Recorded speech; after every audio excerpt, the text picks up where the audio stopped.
అమరావతిలో మే 2న ప్రధాని మోదీ పర్యటించనున్నారు. అమరావతి పునర్నిర్మాణానికి శంకుస్థాపన చేయనున్నారు. రాజధానిలో ప్రధాని పర్యటన ఏర్పాట్లపై మంత్రుల కమిటీ భేటీ అయింది. రాజధాని పనుల శంకుస్థాపన కార్యక్రమంపై మంత్రులు చర్చించారు. మోదీ టూర్ను విజయవంతం చేయాలన్నారు మంత్రులు. మోదీ సభకు 5 లక్షల మంది జనం వస్తారని అంచనా వేశారు. సమావేశంలో మంత్రులు నారాయణ, పయ్యావుల కేశవ్, నాదెండ్ల మనోహర్ పాల్గొన్నారు.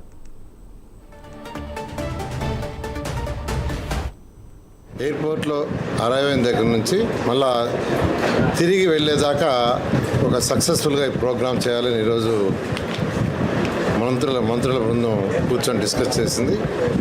ఇందులో ముఖ్యంగా మొబిలైజేషన్ ఆఫ్ పబ్లిక్ అండ్ వాళ్ళని ఎలా యాక్చువల్గా ఒక ప్లాన్డ్గా సిస్టమేటిక్గా చేయాలి. ఎందుకంటే ఎండలు ఎక్కువగా ఉన్నాయి కాబట్టి వాటి ఎటువంటి ఇబ్బంది పడకుండా ఉండేదానికి అటు పోలీస్ డిపార్ట్మెంట్తోనూ మరి మిగిలిన అన్ని డిపార్ట్మెంట్తోనూ ఈరోజు అనేక విషయాలు డిస్కస్ చేయడం జరిగింది.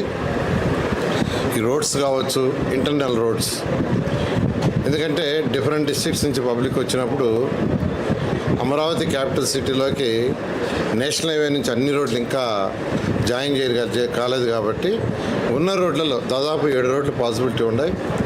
ఆ 7 రోడ్లని ఏ విధంగా ట్రాఫిక్ని కంట్రోల్ చేయాలనే దాని మీద ఎక్కువ డిస్కషను అటు సిఆర్డీ వాళ్ళతోనూ, ఆర్ఎండ్బి వాళ్ళతోనూ, నేషనల్ హైవేతోనూ, పోలీస్ డిపార్ట్మెంట్తో డీటెయిల్గా డిస్కస్ చేశారు. ముఖ్యంగా అమరావతి రాజధాని నిర్మాణం మరొకసారి రాష్ట్ర ప్రజలకి పునరంకితం అవ్వడానికి కోసం ఒక చక్కటి అవకాశంగా భావించి గౌరవ ప్రధానమంత్రి గారు ఆ రోజున 3ంటికి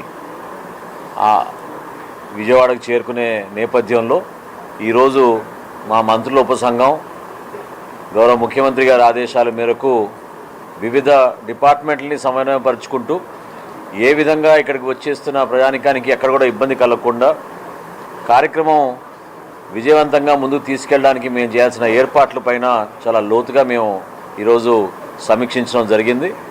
ప్రతి కార్యక్రమం గురించి ఏది ఆలోచించినా కూడా ఇక్కడ ప్రజలు చేసిన త్యాగాలు, అమరావతి రాజధాని కోసం భూములు ఇచ్చిన రైతులు, అదేవిధంగా గతంలో మూర్ఖమైన నిర్ణయాలతో ఆ ప్రభుత్వం ఏ విధంగా మహిళా రైతుల్ని, ఎవరైతే రైతులు పాపం రాష్ట్ర రాజధాని నిర్మాణం కోసం వాళ్ళు ఏ విధంగా భూములు ఇచ్చారో వాళ్ళని ఇబ్బంది పెట్టారో అటువంటి రైతులందరినీ కూడా గౌరవించుకోవడానికి కోసం ఇదొక వేదికగా మారాలని మా అందరి ఆలోచన.